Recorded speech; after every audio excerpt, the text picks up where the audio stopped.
आपसे हम सभी रूबरू हो रहे हैं।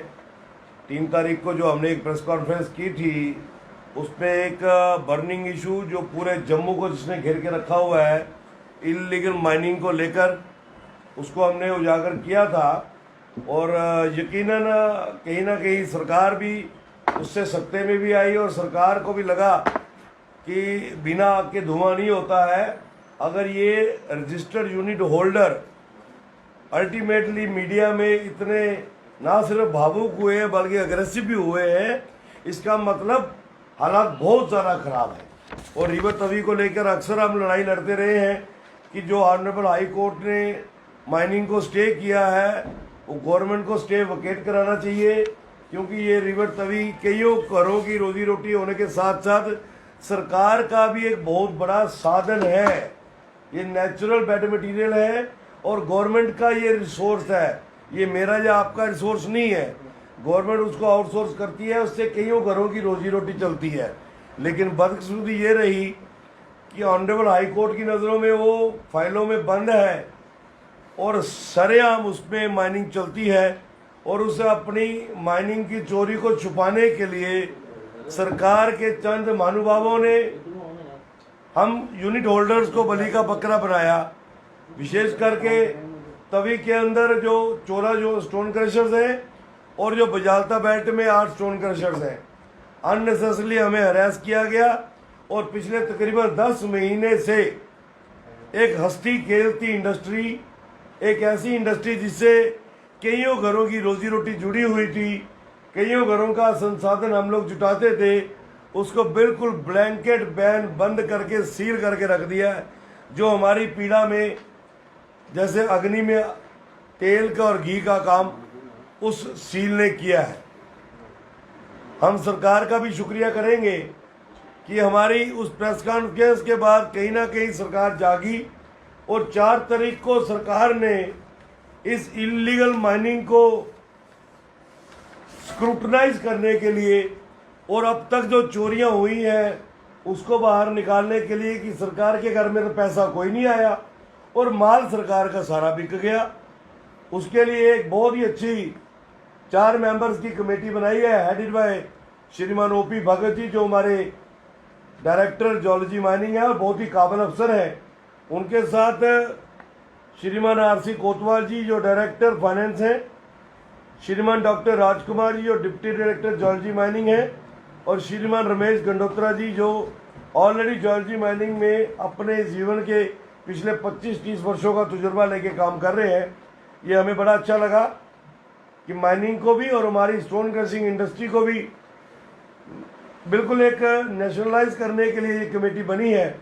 और हम उम्मीद करते हैं कि इंडस्ट्री को जीवित रखने हेतु सरकार का जो एक छोटा सा कहना है कि ईज द प्रोसेस, उसके तहत ये कमेटी काम करेगी और जल्दी अपनी रिपोर्ट सबमिट करके ना सिर्फ हमारी पावर रिस्टोर करे बल्कि रिवर तवी के अंदर जो माइनिंग पीआईएल के माध्यम से रुकवाई गई है, कोर्ट के अंदर उसको स्ट्रांगली कंटेस्ट करके माइनिंग रेगुलराइज हो जाए। ये चोरी के झंझट, ये गाली गलोच, ये गुस्सा, ये सारा ठंडा हो जाएगा। सरकार के घर का रेवेन्यू भी आना शुरू हो जाएगा। लेकिन हम एक बात के ऊपर फिर भी अड़े हैं कि जो अब तक चोरी हुई है वो बहुत बड़ा आने वाले दिनों में माइनर मिनरल स्कैम बड़ा होने वाला है।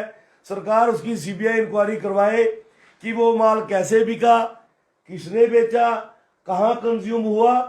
बीइंग ए सिटीजन, शहर के नागरिक होने के नाते, तभी के चौकीदार होने के नाते हम सरकार को हर उस पॉकेट की जानकारी देने को तैयार हैं जहां से माइनर मिनरल चोरी से निकला और कहां कंज्यूम हुआ, उसका भी विद डाटा हम देने को तैयार हैं, बशर्ते कि सरकार उसकी जानकारी लेना चाहती है कि नहीं लेना चाहती। सरकार के घर में जो चोरी हुई है उसकी जानकारी लेना चाहती कि नहीं लेना चाहती। मित्रों, हमने उस दिन जो जियोलॉजी एंड माइनिंग डिपार्टमेंट के हमारे डीएमओ जम्मू पे एलिगेशंस लगाए थे, उन एलिगेशंस को ऑथेंटिकेट किया हमारी ऑनरेबल हाई कोर्ट ने, जस्टिफाई किया हमारे साथ, हमें इंसाफ दिया कि हम जो लड़ाई लड़ रहे हैं एक तो हमारी यूनिट इंडस्ट्री को बंद कर रखा है 10 महीने से।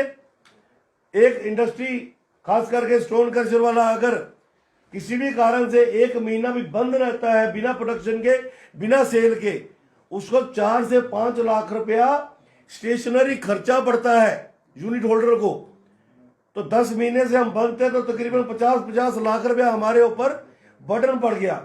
उसके ऊपर हमारे श्रीमान अंकुर सचदेवा जी ने पहले फरवरी में एक फटका दिया जो नाजायज था। अभी उसका हम दुखड़ा सरकार के आगे और ऑनरेबल कोर्ट में रो रहे थे और उसको सेटिस्फाई करने का प्रयास कर रहे थे।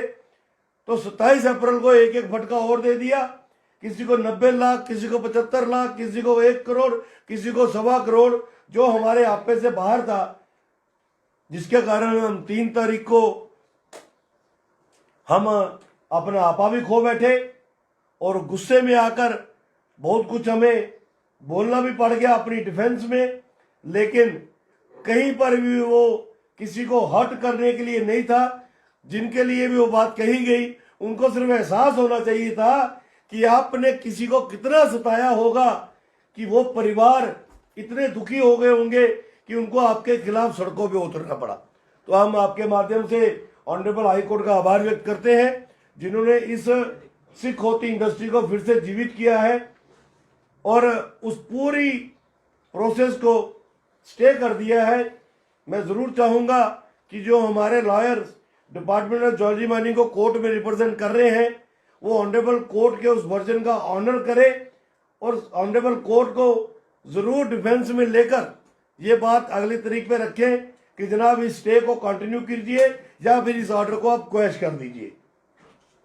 मित्रों, इस माइनिंग के दौरान, इलीगल माइनिंग के दौरान हमने आपसे कहा था कि डीएमओ साहिबान कुछ भी अकेले नहीं कर रहे हैं, उसके पीछे बहुत बड़ी कोई ताकत है।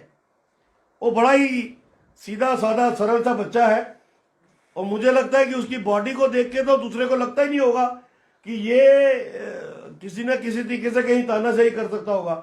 लेकिन उसके पार्ट में सबसे बड़ी नालायकी जो हमें लगती है वो ये कि बीइंग ए डीएमओ उसको अपना एयर कंडीशन ऑफिस और अपनी एयर कंडीशन गाड़ी, इन 2 कामों के अलावा वो कुछ नहीं करता है। जबकि मैं भी इस इंडस्ट्री से जुड़ा हूं, पिछले 25 वर्षों से हम सभी जुड़े हुए हैं और 10 डीएमओ के साथ हमने काम किया है। डीएमओ को अपने इलाके में होना होता है, जो उसके पास इलाका होता है। दिन रात की रखवाली उस प्रोडक्ट की करनी पड़ती है, माइनर मिनरल की, जिसके लिए उसको माइनिंग अफसर लगाया होता है। लेकिन हमें अफसोस लगता है कि हमारे डीएमओ भाई साहब अधिकतर समय अपना मोबाइल पे या अपने एयर कंडीशन ऑफिस पे या गाड़ी में लगाते हैं। हाँ, उनकी सहायता उनके 2 सहायक बड़े अच्छे तरीके से करते हैं। जैसे मैंने आपको पिछली बार बताया था, श्रीमान भारत भूषण जी जो सेक्शन अफसर है और श्रीमान भानु प्रताप जी जो उनके गाड़ी का जो उनकी गाड़ी चलाते हैं, इन्होंने एरिया बांटा हुआ है। भानु प्रताप जी जो अखनूर एरिया से गुराई करते हैं, उसका एक सबूत हमारे हाथ आया है कि स्टोन क्रशर वाले से जबरदस्ती पैसा जब लेते हैं तो कैसे लेते हैं। हमारे किसी एक यूनिट होल्डर को एक बार उन्होंने इतना तंग किया कि मुझे आज ही पैसा चाहिए। उन्होंने कहा मेरा काम नहीं चल रहा, अभी पैसे नहीं है। उन्होंने बोला कुछ भी करके मेरे खाते में डालो। सरकारी कर्मचारी के खाते में जब कोई पैसे डालता है तो मित्रों आपसे कुछ छुपा नहीं है। ये देखिए भानु प्रताप सिंह के अकाउंट की स्टेटमेंट, 25,000 रुपया एक यूनिट होल्डर को उसके अकाउंट में डालना पड़ा। कोई खुशी से किसी के खाते में पैसे ऐसे नहीं डालता, और वो भी कर्मचारी। रैंक देखो उसका क्या है, ड्राइवर, डीएमओ का ड्राइवर। वो कहीं कमिश्नर सेक्रेटरी का ड्राइवर होता तो हमें लगता था कि भैया अप्रोच वाला आदमी है। एक डीएमओ का ड्राइवर क्रशर वाले से अपने खाते में पैसे मंगवा रहा है। अब आप इसको कैसे गवर्नमेंट तक पहुंचाते हैं, क्योंकि आईना आपने दिखाना होता है, वो आपका काम है। हम शुक्रगुजार हैं डायरेक्टर ज्योलॉजी माइनिंग के कि हमारी प्रेस कॉन्फ्रेंस के बाद उन्होंने ये जो सरगना एक गैंग चला हुआ है अंडर द बेल्ट ऑफ हमारे डीएमओ श्रीमान अंकुर सचदेवा जी, भारत भूषण जो सेक्शन अफसर है, जो बजालता के अंदर तूते दिखुई, हमारे फ्लाई मंडाल में जितना भी एरिया है, जो भी पॉइंट से यहाँ से गाड़ियां निकलती हैं, वहां से उगाई करता था, आरएसपुरा से उगाई करता था, उसको इन्होंने इमीडिएटली जो है 5 तारीख को अटैच कर दिया विद स्ट्रिक्ट इंस्ट्रक्शंस कि वो फील्ड में कहीं नहीं जाएगा और डायरेक्टर ऑफिस में बैठ के डायरेक्टर के दिशा अनुसार काम करेगा। तो ये हमारे इशू को हाईलाइट करने के बाद कुछ बातें सामने आई हैं जो आपके साथ आज हमें साझी करनी थी, वो मैंने की है। इसके अलावा हम अपनी लड़ाई सिर्फ स्टोन क्रशर्स वाले ही नहीं, इलीगल माइनिंग के खिलाफ जो लड़ाई है वो हम जारी रखेंगे तब तक जब तक तभी को पूरा रैशनलाइज करके ओपनली खोल नहीं दिया जाता, हर परिवार के लिए, हर ट्रॉली वाले के लिए, हर टिप्पर वाले के लिए, यहां तक कि हर घोड़े और खच्चर वाले के लिए भी। और जब तक ये जो अब तक मटेरियल चोरी हुआ है इसकी सीबीआई इंक्वायरी करा के सरकार के घर में वो 300-350 करोड़ रुपया वापस नहीं लिया जाता। इलीगल माइनिंग के खिलाफ हम ये लड़ाई अपनी जारी रखेंगे।